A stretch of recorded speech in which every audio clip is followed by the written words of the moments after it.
What's up, Project MoshPit? You got PokeAim here, and today I have a Gen 4 standard match versus some dude I found on the Smog on Wi-Fi Battle Finder. His name is Travis, I believe. I don't really remember his alt there, but I know that his name in-game is Travis. So he's going to be leading off with his T-Tar. I'm leading off my Azelf. This is possibly the worst lead matchup that I can hope for. Thankfully, though, I am a Focus Sash Azelf, so I know that regardless of what attack he goes for, I will live one hit and I can get up my Stealth Rocks as he does end up going for the Crunch, outspeeding me, which does reveal that he is a Choice Scarf T-Tar. And basically, I did not want to switch out just in case he wanted to go for Pursuit, predicting that switch or anything along those lines. But I am maybe getting my Stealth Rocks because I know that he is locked in the Crunch. I can go onto my Fortress, get up my first layer Spikes as he is going to reveal that he has a Heat Ran, so I can't stay in, even though it's more likely that he's going to want to get up his Stealth Rocks as opposed to going for the Fire Blast to knock out my Fortress. So what I'm going to do is switch out into my Gyarados just to get it in before he does get up Stealth Rocks as he ends up going for them. Now Gyarados in this gen is bait for defensive Celebes, Rotom Appliances, and defensive Starmie. So what I'm actually going to do is predict him to want to go out into one of those three that I named, and I'm going to go for the Choice Bandit Payback as he ends up going out into a Starmie. And on the switching, I am able to knock out that Storm, which is great because that was more than likely his Rapid Spinner.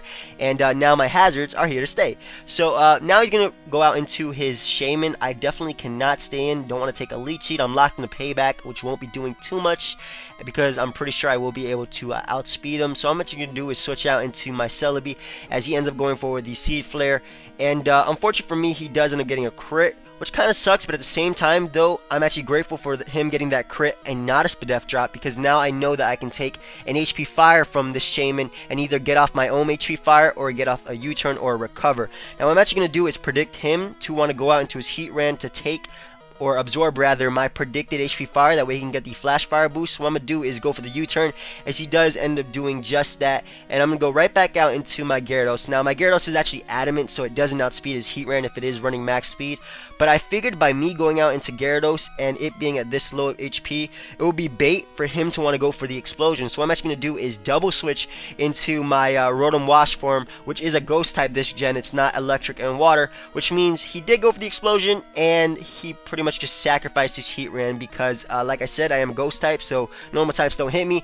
And I know that going out to my Rotom Wash pretty much meant that I'm getting Pursuit Trapped or T-Tar'd right here, but I wanted him to kill me with T-Tar because basically what I would do is I would go for Thunderbolt, not the Hydro Pump. That way he would have enough HP to the point where he could switch out if he wanted to, as he does end up going for the Crunch, and then I can go into the MVP of this team, which is my Blaziken. Now my Blaziken is an Agility Blaziken, so I figured if I got off the Thunderbolt, he'd knock me out the Crunch. He still has enough HP to want to switch out with Hazards, and I can basically get up in a free Agility as he is going to end up revealing that he does have a Gyarados. Now, the reason I went for Agility just here is because I figured he has Shaman, T-Tar. He already lost his Starmie, so I wasn't sure if he had another Water type, though Starmie does pair very well with Gyarados, and they normally do pair together. So either way, because I did get up my Agility, I do outspeed him, and I am packing the HP Electric, so what I can do is knock him out with my Life Orb, my Special Attack investment, and the help of Stealth Rocks. That Gyarados is definitely going to go down. So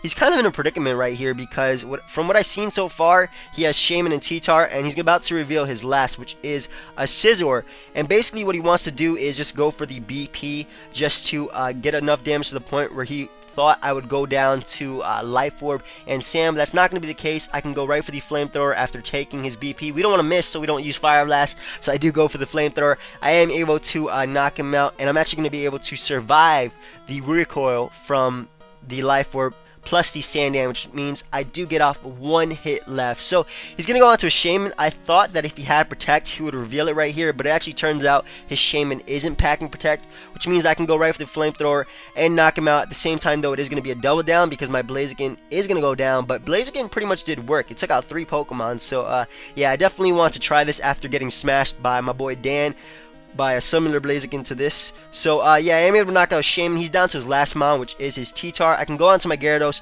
just to get off an Intimidate before going down to his Stone Edge, and then I can either go out to my Fortress or my Celebi, both of which can take a Stone Edge after the -1, and then proceed to either knock him out with the Earthquake or even the Grass Knot, which you don't see too much anymore just because Giga Drain and everything is really common on Celebi. But either case, like I said, I can go onto my Celebi, take the -1 Stone Edge because I am defensive at this range of HP, and then I can knock him out with the Grass Knot. So yeah, good game, Travis. Comment, like, subscribe, guys. If you really enjoyed, like I said, you can leave a like, and you can feel free to swing by my channel and maybe even drop a sub. So until next time, later, PMP, or prompt rather. Yeah, bye.